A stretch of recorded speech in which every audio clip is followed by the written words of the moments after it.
For more on this, we are joined by Subhash Chandra Garg, former Finance Secretary of India, who is also an author. Mr. Garg, thank you for joining us on the broadcast. Thank you. What's your take on the Hindenburg SEBI Chief Saga?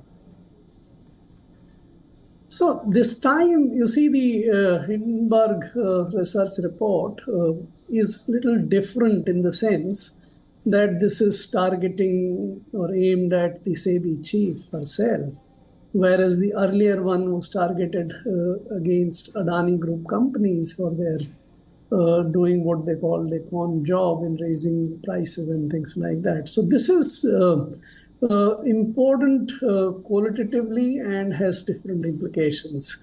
I take note of one major fact which has come out conspicuously in last 2 days, ever since this report was made public. Hindenburg made 4 specific allegations. Madhvi Buch and her husband, Dhaval Buch, has not actually denied any of them.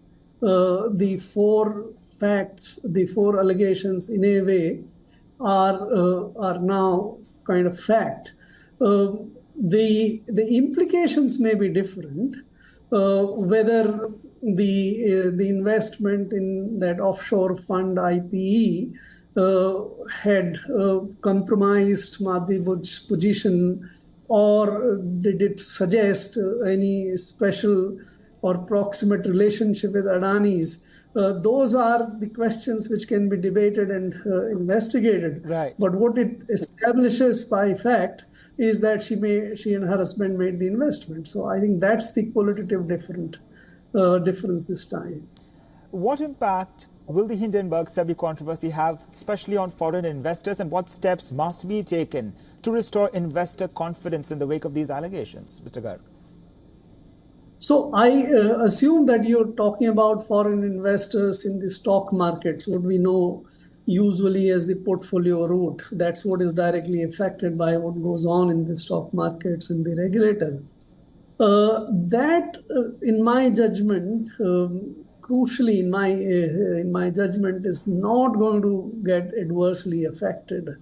In fact, if there is a strong short seller who can puncture the winds out of a balloon by bringing out the untenability of any particular valuation or so, I think that increases the confidence of the foreign investors. So I don't think this particular episode is going to make any difference to the foreign investors. They would be guided more by fundamentals and what their view about the profitability of the Indian companies, right, and the strength of the stock markets.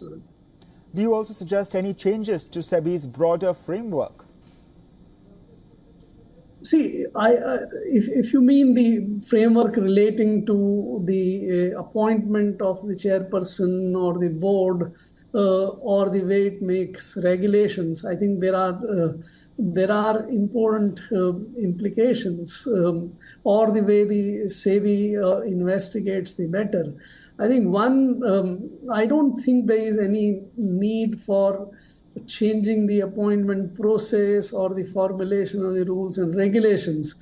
The allegation that the regulations relating to REIT might have been affected, there is no specific allegation that any particular REIT regulation was meant to favor Blackstone. There is no such allegation.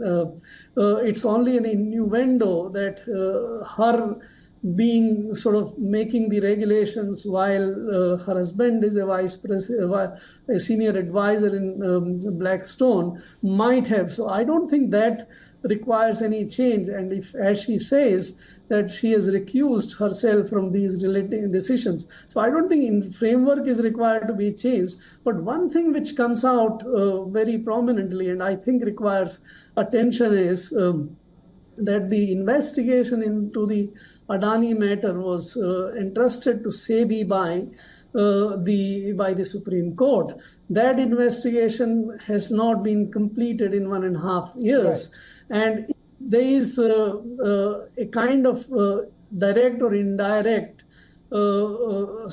association of Madhvi Buch with Adani's that compromises the ability of the SEBI to investigate fairly and impartially. I think there some change might be needed. Mr. Subhash Chandra Garg, thank you for joining us on the broadcast, sharing with us your insights on the matter. Thank you very much. For all the latest news, download the WION app and subscribe to our YouTube channel.